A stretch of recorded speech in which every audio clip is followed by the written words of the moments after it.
Hi, I'm Charlotte. Hi, I'm Corinne. Hi, I'm Danielle. Hi, I'm Kelly. Hi, I'm Amber, and we are Inclusion as One, making space for everyone Together. To another episode of the Inclusion as One podcast. There's four of us today, and we are going to be talking about the kind of climate we're living in at the moment. That is the world right now for autistic people. I feel like the last couple of weeks have been pretty wild, and we need to talk about it. So we've had the lovely RFK Jr. saying what he's been saying, and then also lovely Nigel Farage, who actually lives in my area. I live near Nigel Farage, so when I see him down the street, I'm gonna be like, oi. But anyway, that's not a flex at all. Actually, it's quite shameful. But he has been making some really lovely, unhelpful comments about massively overdiagnosing children with SEND needs and mental health conditions. Right. So how are we all feeling this week about that? Like, if it's not against autism, it's against being trans, and I feel like it's all this week's just meshed into one for me. I think for me, and something I was thinking about earlier, is whenever there's a trend in kind of punching down to vulnerable communities, because obviously we had the PIP reforms a few weeks ago as well. So now PIP's going to be changed, which is obviously going to really badly affect a lot of autistic adults and families and other disabled, other disabilities as well. It's not just about autism. And then you're going to have now this kind of re-stigmatization, I don't even know if that's a word, of a condition that I feel like collectively, along with lots of other advocates and lots of other people that create content online, have been trying to reverse in the last sort of 5 years especially. And now it feels like All That Work has just kind of done a massive 360 and been slapped back in our faces. And it's not even about us, but I think that we're heading into like a fascist society because we're in this massive economic downturn. I called it the Great Depression the other day, and I think that's what it is. It's not a normal recession. And because of that, everyone's looking for an enemy and someone to blame. And they want to blame people that are disabled, anyone that can't pay taxes and isn't contributing, as RFK put it, and anyone that is taking resources. And apparently that's disabled people and children with additional needs. So it's wrong, but that is the climate. And then, of course, it's all, who can we turn against this week? And now suddenly trans people have been the problem. Even though we've had trans people since the dawn of time, there have been transgender people and it's never been a problem. And now all of a sudden, because of J.K. Rowling, I'm sorry, we're taking a woman seriously that wrote this kind of quite crap, really magical flipping story that everyone's only, bothered about because it's nostalgic, right? It wasn't that good. They're not really well written. Do you know what I mean? There's millions of other books out there that are so much better. My kid is never going to read it. And I was a massive Harry Potter fan. But there's no way. And now she had all that power and ability to do good. And instead she's done what she's done. And to me, the whole thing that's happening now with trans, it's like the biggest example of like white woman tears, because she did one tweet that people didn't like. She doubled down, and now look what's happened. So I feel like that's the climate we're living in at the minute. Because of that, I don't know, it just feels like everyone, if you're not a cisgendered or biogendered, whatever flipping word you want to use, like I literally don't care. If you're not white, able-bodied, able to work full-time and be a slave to the system, you're not valuable. And it's going to be one by one. And this is the thing I don't understand, is when I'm seeing other minorities talk about what's happening and agreeing with it, and I'm like, you don't think you're next? The issue is as well, they rely on the emotional reactions of those groups of people to regurgitate the story, because even if you're responding to it in a negative way, you're still resharing their words. You're still keeping it in the top 5 most spoke about topics. And angry people are vulnerable because they're emotionally reacting. They're not maybe necessarily thinking about what power they could take back. Because all the time somebody's controlling how you act about something and how you react, they've got all the power. And what you're actually doing is resharing what they've said. So you're giving them airtime, whether you're saying that you disagree with it or not. You're still the one putting it all over your feed. So they're controlling you. They're using you. They're using your reaction to spread their message, because if no one commented on it and no one shared it in the first place, it wouldn't be anyway. Those words would just fall off the cliff. And I feel like it's a real manipulation of a really vulnerable group, because they click on the weakest link, they are, saying some really shocking, quite shocking things that are really hard to even, for me, to even understand that somebody could really actually think those things. And I think that's the beauty of holding the spotlight in the media. You have to be shocking. So I would like to hope that most of that wasn't what he actually believed, and that he was doing it to fight for his part in the spotlight, because he knew that he had to, he's still spreading negative messages, but I do think the media do control what you see. And they're relying on, it's a way of controlling people and conforming anyone who spreads a negative message, because what that needs then is a response. So it's almost speeding up it's almost like pre-written, isn't it? If they're going to take benefits away, if there's a big hoo-ha online, it makes them draw a line under it and actually do something. So it's pushing the narrative quicker. That's what it's doing. But I just think whoever gave that person a microphone needs to be what, the RFK thing? Well, it's so damaging, isn't it? All of it. I think that all of the themes in the last couple of weeks in the media have all been negative. Yeah, everything's been negative. And I think the issue is any politician that wants to, like you say, hold the spotlight and get votes, they have to say something shocking to do that. And at the moment, it seems to be this whole narrative of autism is an epidemic, and which it can't be an epidemic because it's not a contagious disease. Just want to throw that out there. And I know people in my real life who are lovely, intelligent, kind, considerate, who believe this because they're frightened and there's fear. And the problem is when you create a climate of fear, which there is at the moment, no one, look, it's like we were saying before we came on, we've got, cost of living crisis, which has been going on for however long. We've had this kind of fear narrative since COVID. I would say it's been like an ongoing thing where since COVID, there's been fear of the government, fear of what's to come, fear of lack of resources, fear about the NHS. In America, there's been like, they've got nothing over there really. Do you know what I mean? Like, they've got no rights, they've got no nothing. They're deporting, they're literally going into classrooms and taking kids out of their classrooms and deporting them and putting them into these holding cells. It's absolutely disgusting. So people are living in so much fear that this is what they capitalise on. And then they stand up and, like you say, Kelly, they take a microphone and they say something shocking to make people go, you're the problem. Do you know what I mean? So I'm pointing to Corinne, but like, you're the problem. And, and then everyone can direct their anger to a group. Like, we're looking at the wrong 1%. Is what I'm saying. Like, it's less than 1% of people in the country are trans. Goes without saying, this is a safe space for trans people. And it's less than 1% of the population is trans. Rather than looking at the 1% of billionaires who are controlling these narratives, it's like, let's go for the weakest, vulnerableest group. Like I think it's like, is it trans women are 4 times more likely to be sexually assaulted over a cis woman? Yeah. But I think talking about the other issue about gender and presentation and all of that, they need to stop outlining predators by gender. A predator is a predator, regardless of what their gender is. If somebody is a predator, absolutely, that's because that's who they are. And I think that divides the argument, doesn't it? It's about, if you look at the understanding of your reputation and your character are different. Your reputation is who people think you are. Your character is who you are. The same, I feel that understanding for me is the same about predatory behaviour. It doesn't matter if you're in whatever body you're in, that brain type of predator presents itself because it's there, regardless of what the presentation is. I know that there is a grey area there because it's about when people are presenting as one thing but they're another to get access, but it's still predatory. That's very rare though, and like you say, that's not a problem. To me, that's a violence against women issue. Yes. That's a violence against women and children issue. That's not a male issue. That's not a trans issue. That's not a whatever issue. That is a violence against women and children issue. And that is ultimately the crux of the problem. Yeah.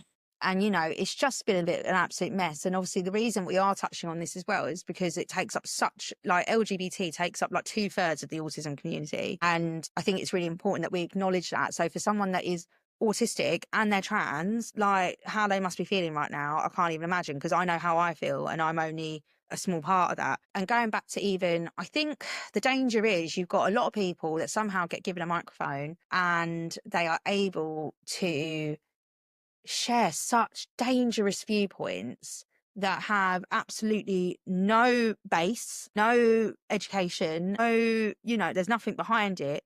They're just saying things into the ether that aren't true. And then what's happening is, as well, is there's this massive divide in the autism community, because you've got RFK saying, oh, there's autistic kids that, are never going to pay taxes, and they're never going to play baseball, and they're never going to go on a date.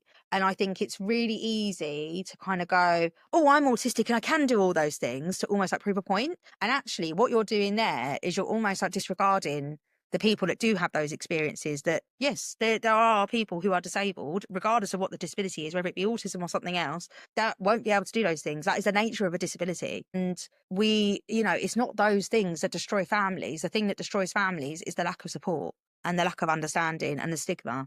And having to, especially people that are in certain cultures where they might live in a culture that doesn't even have a word for autism or a word for certain disabilities, and they're trying to navigate parenting kids with those disabilities without any support, without a network, without anything. That's what's destroying people, destroying families. There's no Chinese word. I know. I found that out the other day, actually. I'll find the name of the account, actually, that I saw that on. There's a really lovely girl on Instagram called Georgia. I'll find her page, actually, and I'll share Georgia Holiday. And she's so great at really raising the voices of like people of different ethnicities and backgrounds. She shared a post from a Chinese autistic person, and I was absolutely flabbergasted. Here it is. Being a Chinese Canadian adult. Yeah, in China, it means shame, discrimination, and hopelessness. And then even the language used to describe autism contributes to the stigma. In Chinese, autism is commonly referred to as lonely disease or self-enclosed disease. That's the translations, and both of which frame autism as something tragic and undesirable. And this was shared by a account called Auti Anthology. I was absolutely shocked when I read that. About 2 years ago, I stayed at the Centre Parks at Euro Disney. Yeah. And in the swimming pool, the disability entrance was called the handicap entrance, because I wanted him to go through to the changing rooms in his buggy, because he runs and it was a tiled floor and I didn't want him to slip over. Yeah. And he was really, really excited to be there. And I said disability, and she said the H word back to me, and I went, no, I don't accept that word. Yeah. And she made us wait, and on our way out she deliberately didn't open the gate because I wouldn't say the word back to her. And I just think wording and language, it's really dangerous, because it becomes that person's understanding of that. If you label something, it becomes that thing. Yeah. And then I think even the word label, while like for any other disability or condition, if I said diabetes, right? So if I said, oh, I think my child might have diabetes, I wouldn't go, I don't want to label my kid as diabetic. That's life. I don't want to diagnose. Yeah. Typing. What I'm saying is, I think where there's these stigmas online and these stereotypes, we're now getting to a point where I would say even like maybe even a year ago, there was so much more understanding around autism, and that shame of having a child being diagnosed or going down the route of being diagnosed or needing additional help or needing an EHCP, like that was lessening so much. And it really felt like we were kind of having this kind of like an awakening almost of people going, this is a thing and it's okay and it's not the end of the world, and like we just need support. And that was the direction it was going in. And it feels like in the last few months it's done a big like 360, 180, whatever the word is, and people are now running the other way because they're scared. Yeah, because it's control. The government do not want groups of empowered people. It removes control from them. So what they do is they control money and they control food. What's really expensive at the moment? Food.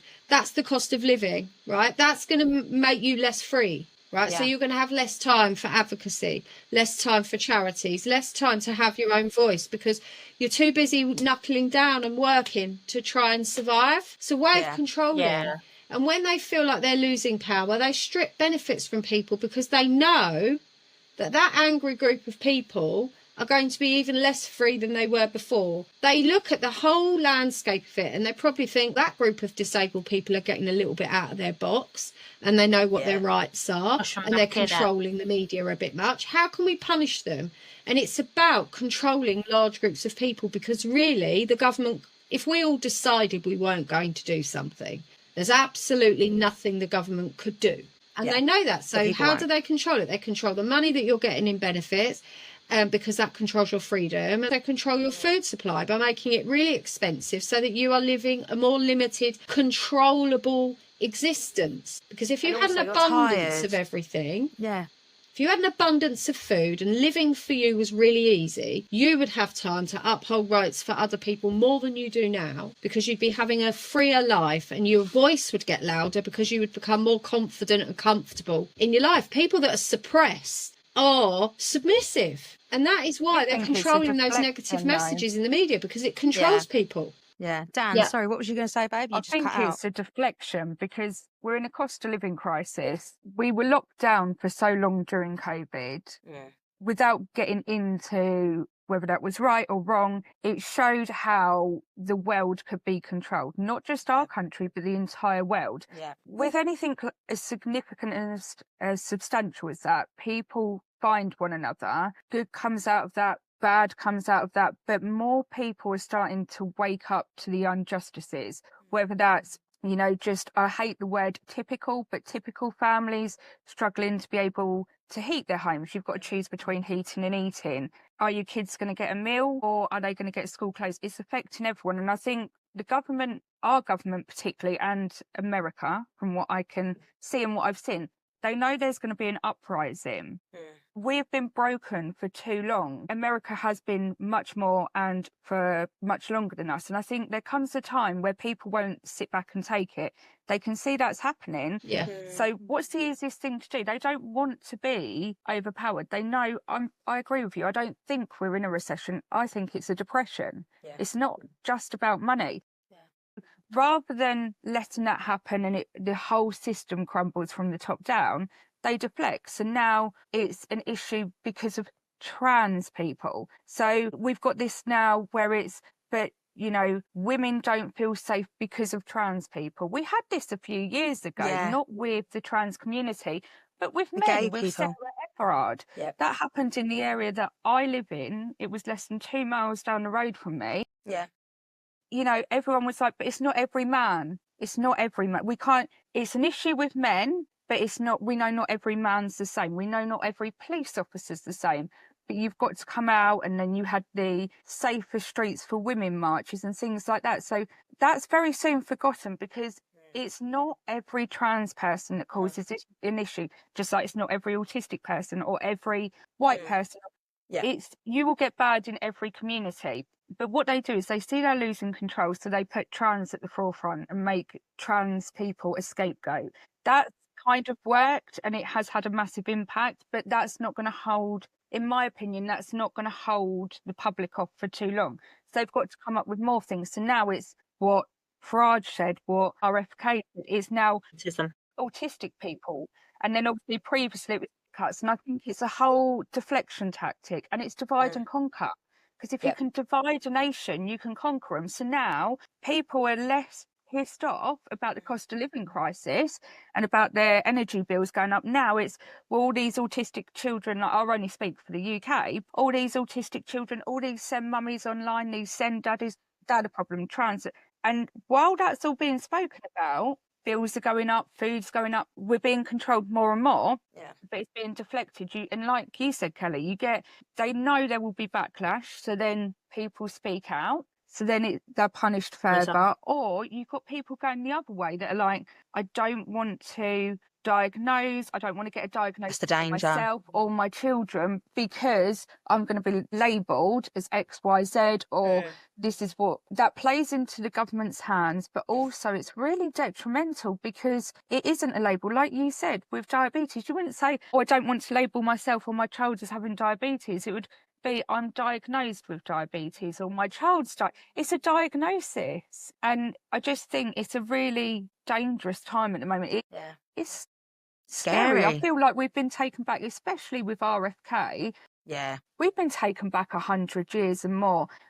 The study that is being quoted in his speech is a study that was discredited, completely discredited. That study was then replicated around the world multiple times to see if any other country could replicate it, and they couldn't. I don't know if you'll need to cut this bit, but what I can tell you through personal and professional experience is for ourselves, we have the General Medical Council. They stick together, they band together.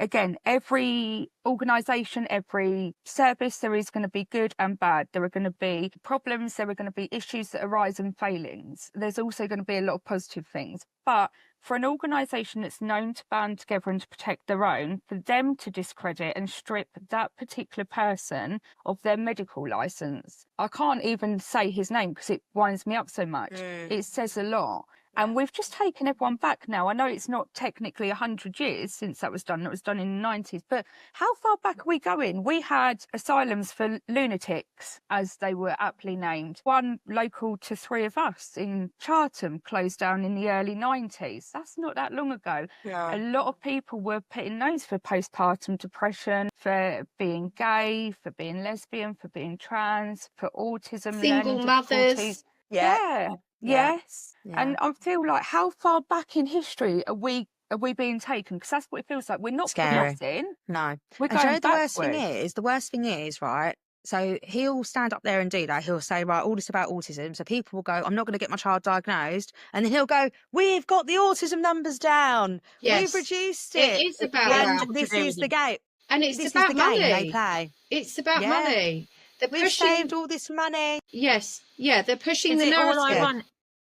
It's all ironic that all this has come out after all you've seen all over media is about they call them the ADHD TikTok influencers, because they're blaming people on social media talking about their lived experience and talking about, going through diagnosis. They're blaming them for this uproar in, ADHD. People going for assessments.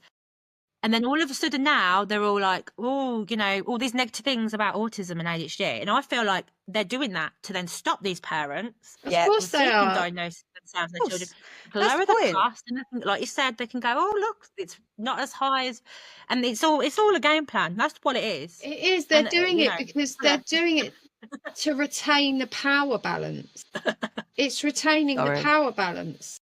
Yeah. If you've got large groups of people online that are all agreeing and no one's getting paid and they're authentic experiences, on the ground experiences, what you're actually doing is showing those facts and figures they're showing you in those reports to be not true, which undermines their power. Yeah. And there's this question of why is there so many people get diagnosed?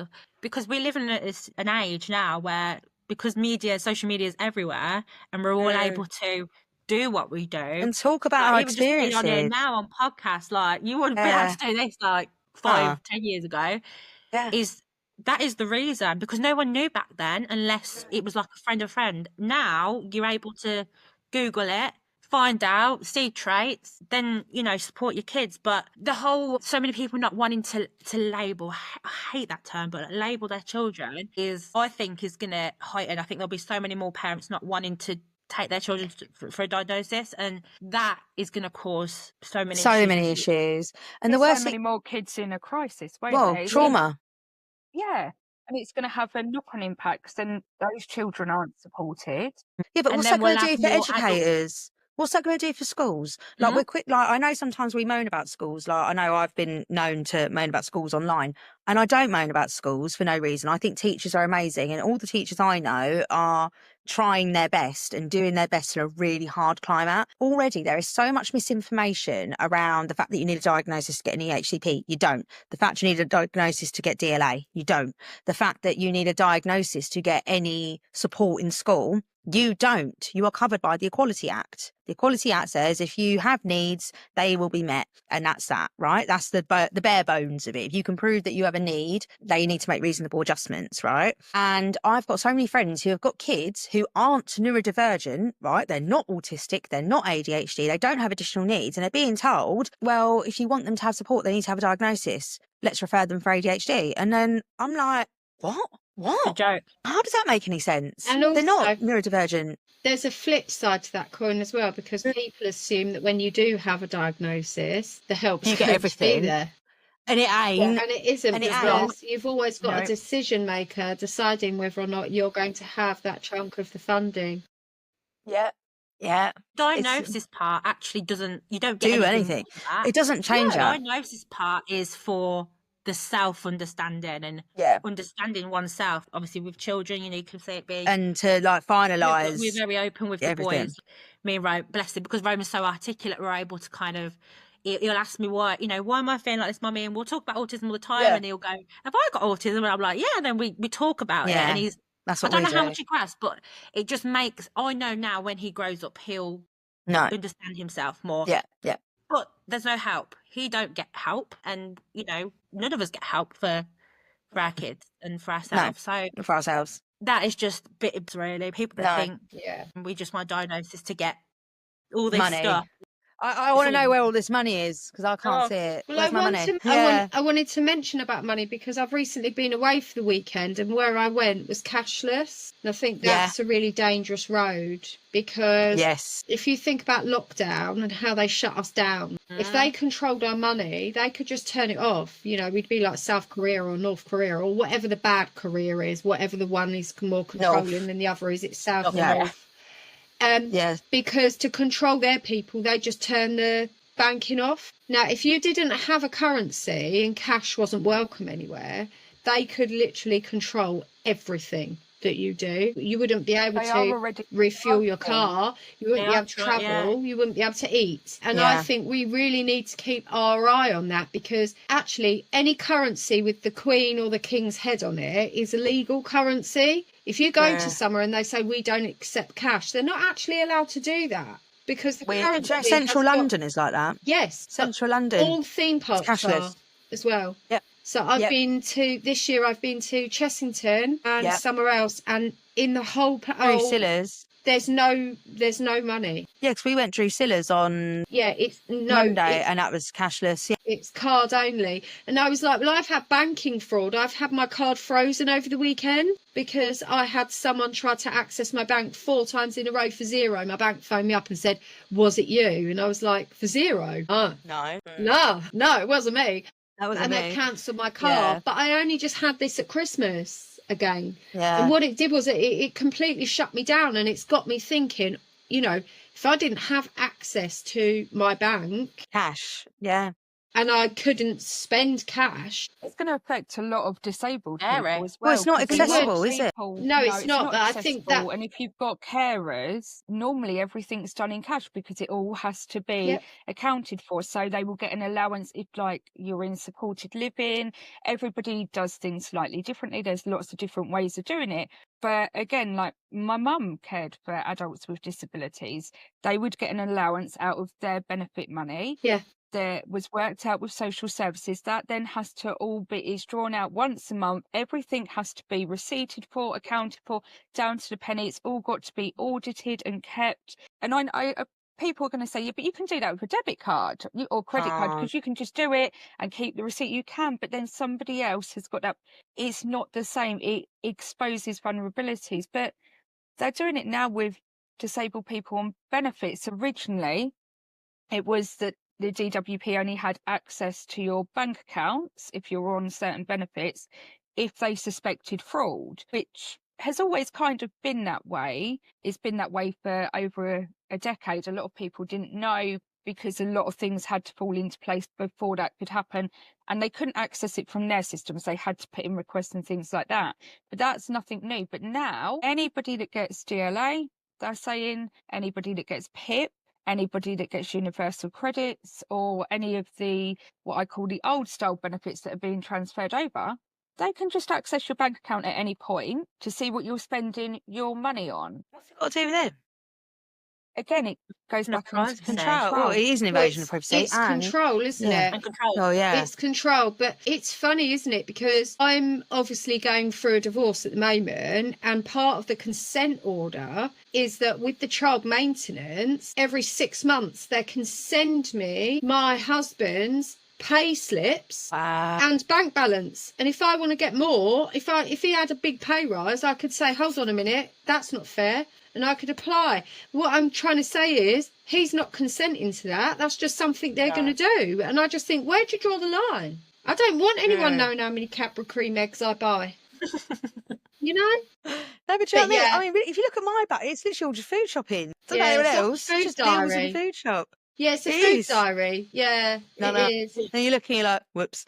But, you know, it's wrong. It's completely wrong. And, you know, as long as, I don't know, I just think it's ridiculous. But negative images and messages in the media do influence people that are not educated. misinformed. You know, if you hear a message, if you have no education about anything and you don't really know how you feel about it and you're not really sure and you're on the fence, you're in the grey area, and you hear something that kind of makes sense, you can make sense of it, and then it's force fed to you every single day, it becomes something that it's a muscle memory, I suppose. If you don't have knowledge about something, it's a muscle memory and that's what they rely on. They rely on misinformation, negative messaging to make you worried about it or cause anxiety about it. And then they attempt to miseducate you as a way of making you do what they want you to do. Yeah. And that's what's happening. Well, it creates enemies, doesn't it? They can choose who the enemy is, who is the ones that are scrounging, who is the ones that are taking all the money, taking all the resources away from you. They're taking them away from you with their disabled kids. Yes. Do you know what I mean? Yeah. And that's the narrative. And it's like immigrants. They've been doing it for years and years about immigrants. They got what they wanted. They got Brexit. Guess what? That's Europe. So they're going, oh, yeah, that gets rid of all the Muslims. Well, the Muslims don't live in, well, they do. But, like, do you know what I mean? The Islamic countries aren't in Europe. Yeah. But if we've not learned anything, we haven't learned a thing. Look at the NHS. Why is the NHS on its knees? Why is the NHS on its knees? Oh, yeah, because all of the European workers and the foreign workers who were making it up are gone. Yeah. I don't blame them. I read a meme once and it had this Muslim guy in a suit, actually, you know, very good looking guy. And it said, yes, whatever your name is, of course he's coming to take your job. You know, he's a brain surgeon. Yeah. Of course he's coming over this. You know, sorry, Graham, with your no GCSEs. Yeah, well, of course he's coming over here to take your fruit picking job. He's a neurosurgeon. Do you know what I mean? Probably save your life at some point. But yeah, he's on the rob. Yeah, he's on the rob. It's just ridiculous, isn't it?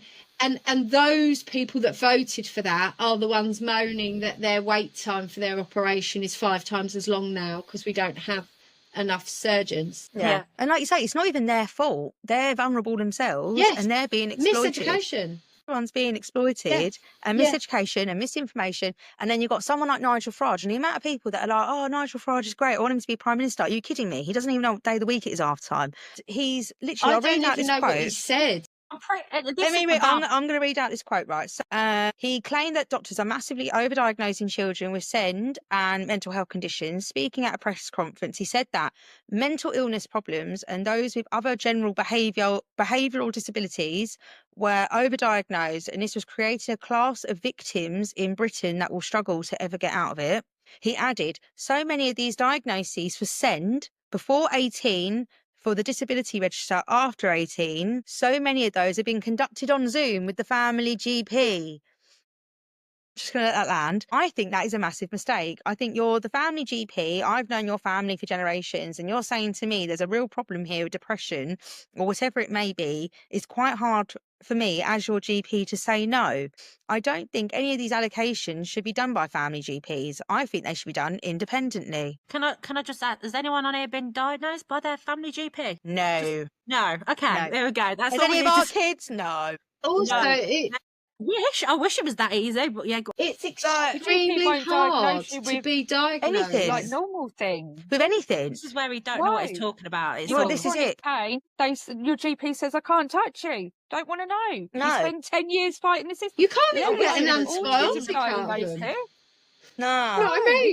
You can't even get an antibiotic out of your family GP. They want you to go and buy some tea tree oil. And also, does anyone actually have a family GP anymore? Because we don't. No, I do. We see all sorts of people. Yeah, but every time I go, it's a different person. To see our family GP, but that's because he's a knob. But yeah, I don't. I have to be careful what I say.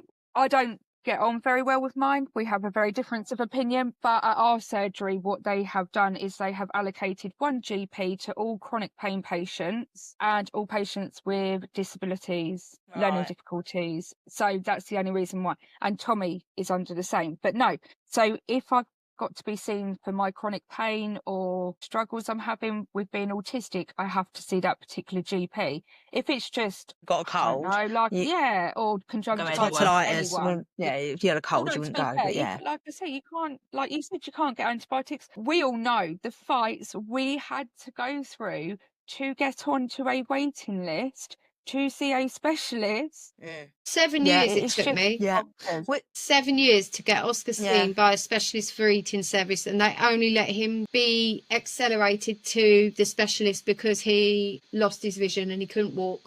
From his eating disorder. It's so wrong. It's so wrong. And my thing is that any diagnosis, so whether it be autism or ADHD, they're multidisciplinary, right? You don't just, and this is the misconception that people have. They think that you go to the doctors and you go, "Hi doctor, I think I'm autistic." And they go, "Okay, yeah, like, you know, I watched this TikTok that said I'm autistic and I think I am." And they go, "Okay, yeah, here you go. Makes sense. Have all these benefits. Have all these benefits." And that's your next meme, Amber. You need to Should I do that? I think we need to do like a TikTok. Yeah. I can't act. I did not get any drama GCSEs. And it's so far removed. Like everyone that I know, and even my son. I mean, my son was quite quick. He was 18 months. I was diagnosed in 1996. I was 3. And at the time, when you got diagnosed then, because it was so like unusual to be diagnosed, someone from the National Autistic Society would come to your house and they would help you fill out the forms and they would explain to you, right, you're entitled to this, you're entitled to that, you're entitled to that. That was in 1996.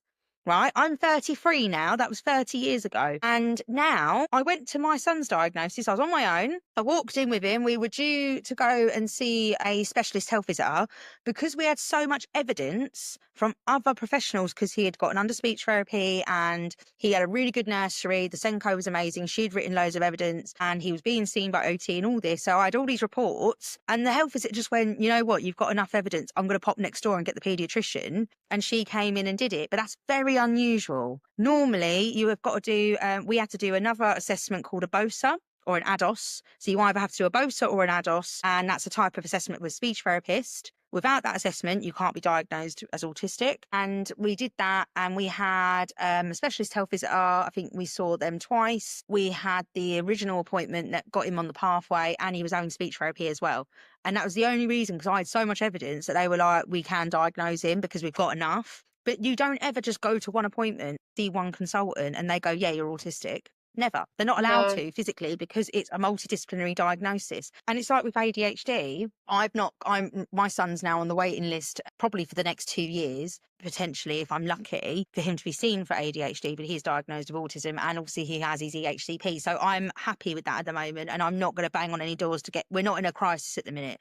So I'm just going to let that run and see what happens. But with my ADHD, I went through Right to Choose. So I went through the GP, I went through Right to Choose, which you are entitled to do if you're in England, which is a third party private diagnosis, but it's funded by the NHS. And I went and I had to have 2 appointments, plus I had to give them my mum's viewpoint. So she had to do part of the diagnosis. My husband, who's just going up the stairs, he had to do part of it as well. And I had 2 different sessions with the same psychologist to get my appointment, to get my diagnosis. So again, it's not a high and dry, "Hello, nice to meet you. Yep, cool. Yep, you've got ADHD. I can see it. Bye-bye. And it got to the end of the appointment and he was like, "You've got you're one of the most severe cases of ADHD I've ever seen in my life." I was like, I don't know what to take that as a good... I literally was like, "I don't know how to take that." And he went, "Okay, have a nice day. Bye." And I was like, cheers. But yeah.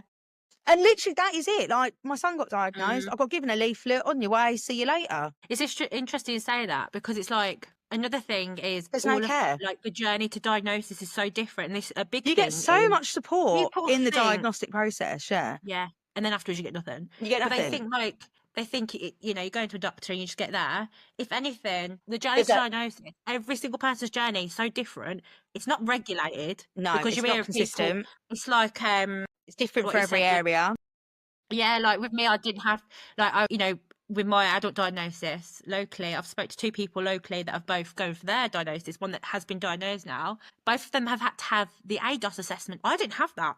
So I'm like, weird, yeah. They're like, "Why didn't you have the ADOS?" And I'm like, "I don't know." Like, maybe you're super autistic. I didn't have family, or I only had Luke, and she was happy enough that he'd known me since I was 21, but he didn't know me as a child. So it's just like, She obviously saw what she saw from what she saw. Yeah. But it's just like, it's not regulated enough, and that's also a big issue, you know. Yeah. And I think that's why, not that there's any And there's a excuse for lot of people to do it, gatekeeping. There's a lot of gatekeeping as well. Like, 100%. and there's a lot of misinformation. Like, I've got to be careful because I don't want to name people, but I've got relatives who have been trying to get who've even been trying to get on the waiting list and even be able to get right to choose. And their GP at every turn is like, no, there's no point. There's no point. That's what mine said. Sorry, how as a GP can you sit there and say to someone else who has got lived experience and is saying to you, I think I have this condition and I at least want to be assessed, right? If someone gets assessed and they get told no, that's different. But let them have the right to be assessed at least, and let them go through that process.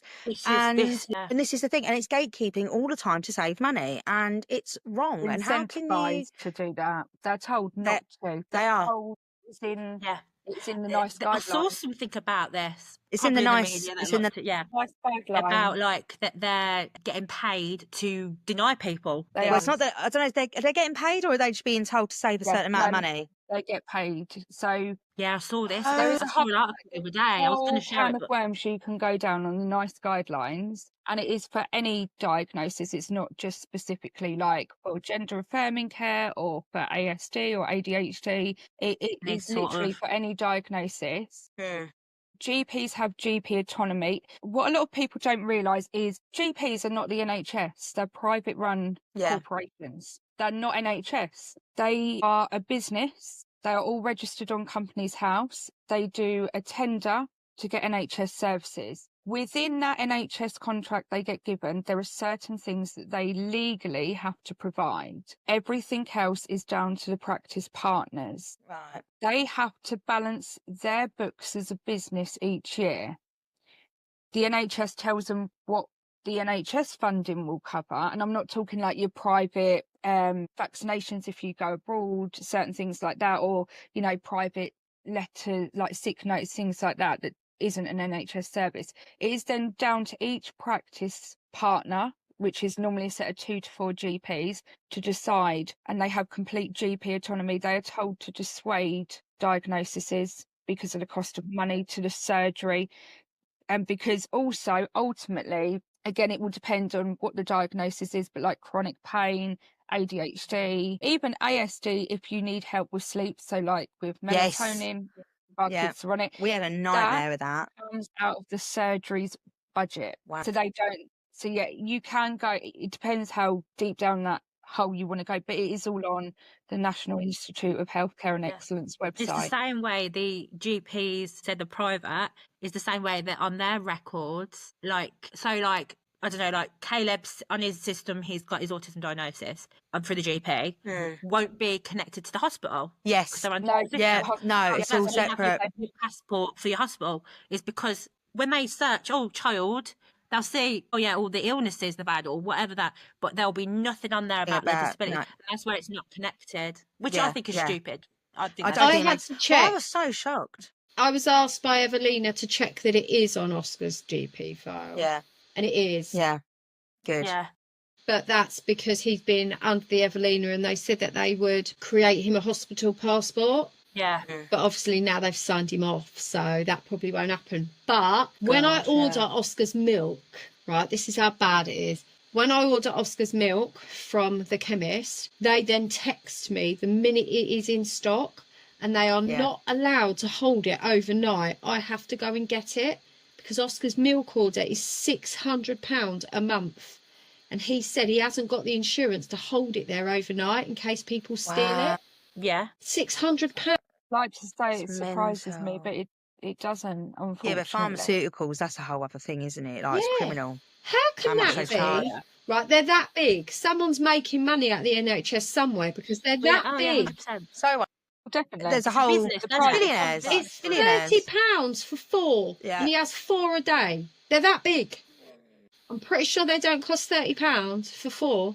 Nah, to make. Disgusting. And this is what keeps kids alive. But I just wanted to say to you, and this will be really shocking, but you were saying about Nigel Farage mentioning children being diagnosed and assessed by Zoom. I actually know a family of a really special little boy. He's actually 1 in a million. Literally, the chances of having what he's got is 1 in a million. right? Part of his diagnosis, he's got Pallister-Kilman syndrome, which is very, very rare. And part of it is dysplasia of your eyes. So you would be registered blind.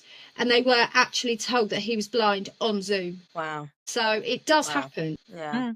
I mean, it's like a lot of these right to choose private diagnoses. A lot of them are over Zoom, aren't they? Yeah. Oscar's But it's not your family fucking... GP. That's the point that Nigel Farage was making, wasn't it? Yeah. So it's not no, that. what he's suggesting is actually that people are not following codes of conduct and they're not actually adhering to the guidelines.